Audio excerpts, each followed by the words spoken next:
பொதுச்சபையின் 80வது அமர்வு எங்கு நடைபெற உள்ளது?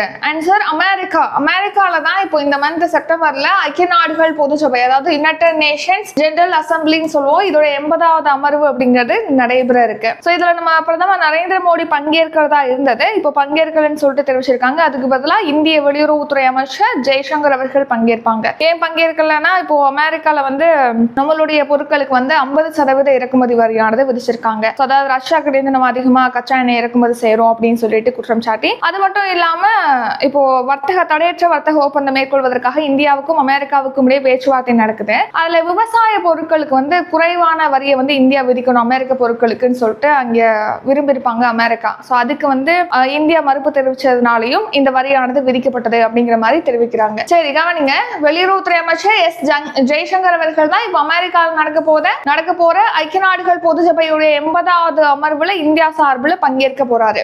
இந்தியாவுக்கு ஏற்றுமதி செய்யக்கூடிய அமெரிக்கால இருந்து இங்க இந்தியாவுக்கு ஏற்றுமதி செய்யறாங்க இல்லையா, மக்காச்சோளம், சோயா பீன்ஸ், அப்புறம் ஆப்பிள், பாதாம், எத்தனாலுக்கான இறக்குமதி வரியை வந்து இந்தியா குறைக்கணும் அப்படின்னும், அமெரிக்காவுடைய பால் பொருட்களை வந்து இந்தியாவில் விற்பதற்கு அமெரிக்கா விருப்பமும் தெரிவிச்சிருக்காங்க. ஸோ அந்த வரிகளை குறைக்கணும், பிளஸ் இதை பால் பொருட்களை விற்கிறதுக்கும் விருப்பம் தெரிவிச்சிருக்காங்க அமெரிக்கா. ஸோ இது என்ன ஆகும், இந்தியாவில் வந்து விவசாயிகள் மீது நேரடியான தாக்கத்தை ஏற்படுத்தும்.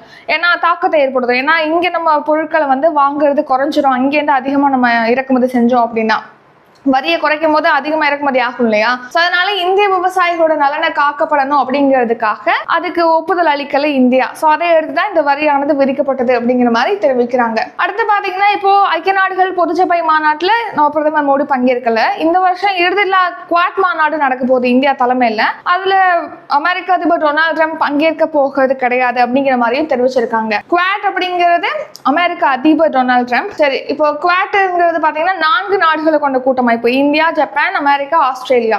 இந்த வருஷம் 7வது குவாட் மாநாடு இந்தியாவில் நடக்க போகுது. போன வருஷம் 6வது குவாட் மாநாடுங்கிறது அமெரிக்காவின் வில்மிங்டன்ல நடைபெற்றது. குவாட் அப்படிங்கிறது உங்களுக்கு நாற்கர பாதுகாப்பு உரையாடல் அப்படின்னும் கேட்கலாம், அல்லது குவாட்ரிலேட்டரல் செக்யூரிட்டி டயலாக் அப்படின்னும் ஃபுல் ஃபார்ம் இருக்கு குவாட்டுக்கு. குவாட் எப்போ ஸ்டார்ட் ஆனது அப்படின்னா 2007ஆம் ஆண்டு. ஃபர்ஸ்ட் இது ஒரு கூட்டமைப்பா உருவாகல, இது ஒரு பயிற்சி, மலபார் பயிற்சியா தான் உருவானுச்சு, கடற்படை பயிற்சியா தான் உருவானது. இந்தியாவும் அமெரிக்காவும் மலபார் அப்படிங்கிற பயிற்சியில் ஈடுபட்டிருப்பாங்க, கடற்படை பயிற்சியில். அதுக்கப்புறம் ஆஸ்திரேலியா, ஜப்பான் ஆகிய நாடுகள் இணைஞ்சு குவாட் மாறிடுச்சு. சோ குவாட்டோட முக்கிய நோக்கம் என்ன அப்படின்னா, இந்தோ பசிபிக் பிராந்தியத்துல ஸ்திரத்தன்மை, செழிப்பை ஏற்படுத்தணும், அதுல கவனம் செலுத்தக்கூடிய ஒரு அமைப்பு தான் குவாட்.